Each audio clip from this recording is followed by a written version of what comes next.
Hey beautiful, welcome back to my channel once again with another new topic. So today we are going to discuss regarding the urine analysis, that is last part, that is part 4. So hope you all are liking the part 1, part 2 and part 3 videos. So before starting today's last video on urine analysis, I would like to request you to please like, share and subscribe to my channel, and let's get move on to our today's video.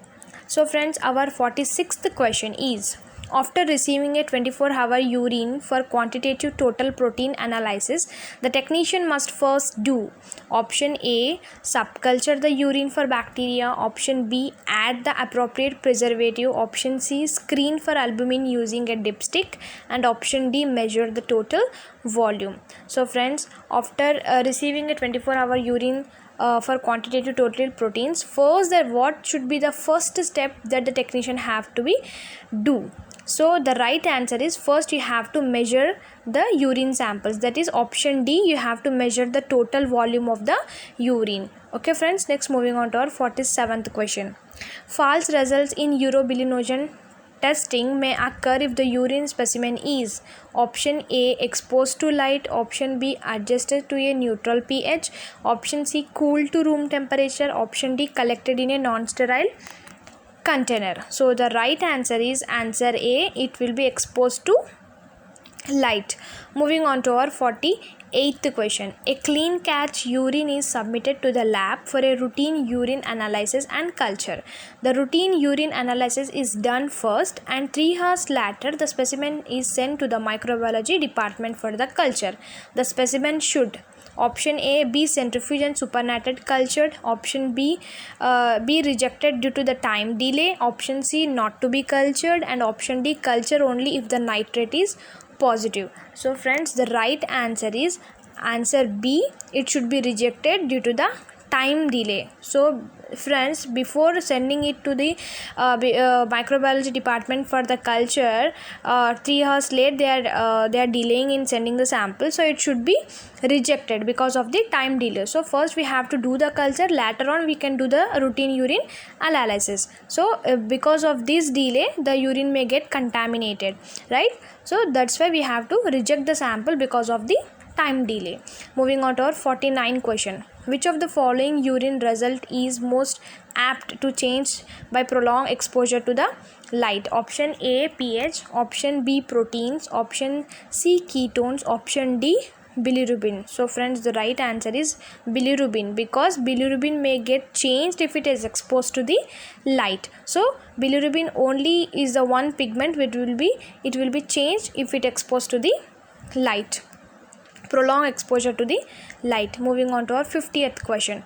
The creatinine clearance is reported in, if you are getting creatinine clearance test, so what will be it will be reported in which manner? Actually they are asking in the unit. Okay, option A, mg per dl, option B, mg per 24 hours, option C, ml per minute, option D, ml per 24 hours. So you are giving it as a option C, that is ml per minute. Moving on to 51 question. The clarity of a urine sample should be determined by, clarity of the urine sample can be determined by what? Option A, using glass tubes only, option B, following thorough mixing of the specimen, option C, after addition of sulfosalicylic acid, option D, after specimen cools to room temperature.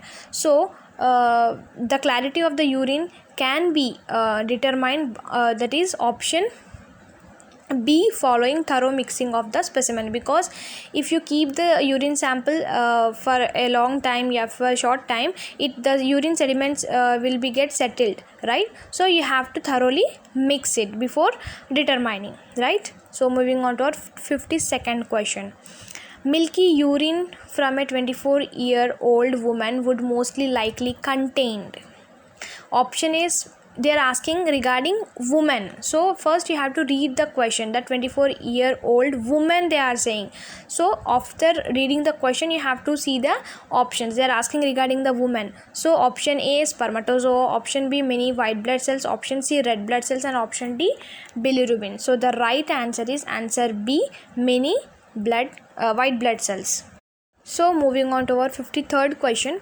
A brown black urine would most likely to contain, if a urine appearance in the physical examination, if you have seen, it is likely brown to black in color, it is because of what? Option A, melanin, option B, bile pigments, option C, blood cells, and option D, porphyrin. So the right answer is option C, blood cells. Because of the ruptured or normal blood cells, it may actually look like a brown to black in color.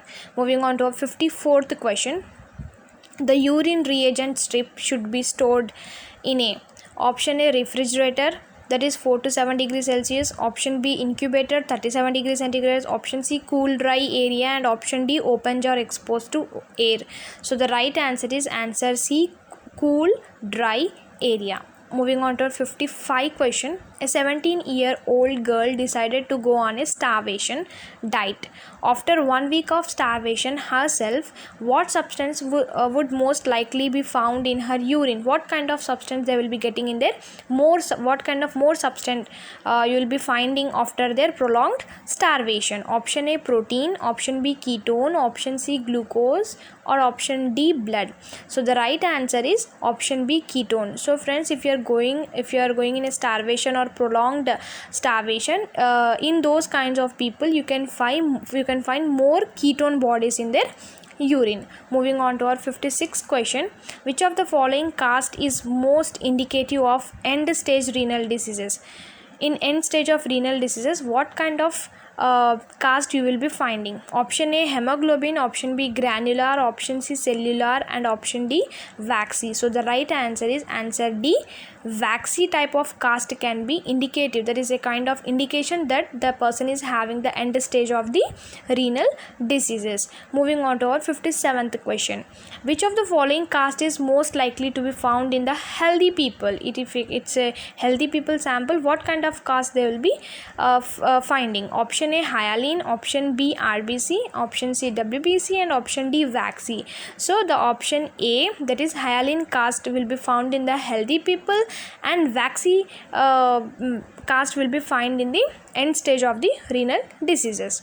Moving on to 58th question. Tiny colorless dumbbell-shaped crystals were found in an alkaline urine sediment.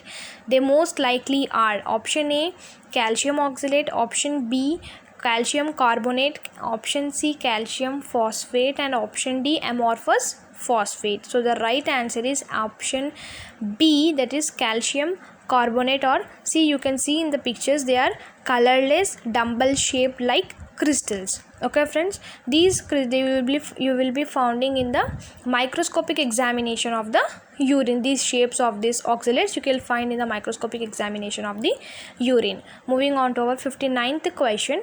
The volume of urine excreted in a 24-hour period by an adult patient was 500 ml. This condition would be termed as, so what they are asking, if it is 500 ml, it is below the normal level, what the condition is termed as? Option A, anuria, option B, oliguria, option C, polyuria, option D, dysuria. So the right answer is answer B, oliguria. Okay, so if the patient is getting less than the normal amount of the urine, so you are getting option B, oliguria. Moving on to our 60th question. Which of the following exhibit rapid motility in urine sediment? Option A, spermatozoa, option B, Trichomonas vaginalis, option C, Gardnerella vaginalis, and option D, Enterobius vermicularis. So the right answer is answer B, Trichomonas vaginalis is the right answer. Okay, so these are the part 4 of urine analysis friends. Hope you like it, hope they will be helpful to you in your prometric examination. So please like, share and subscribe to my channel. Keep supporting me. Thank you friends.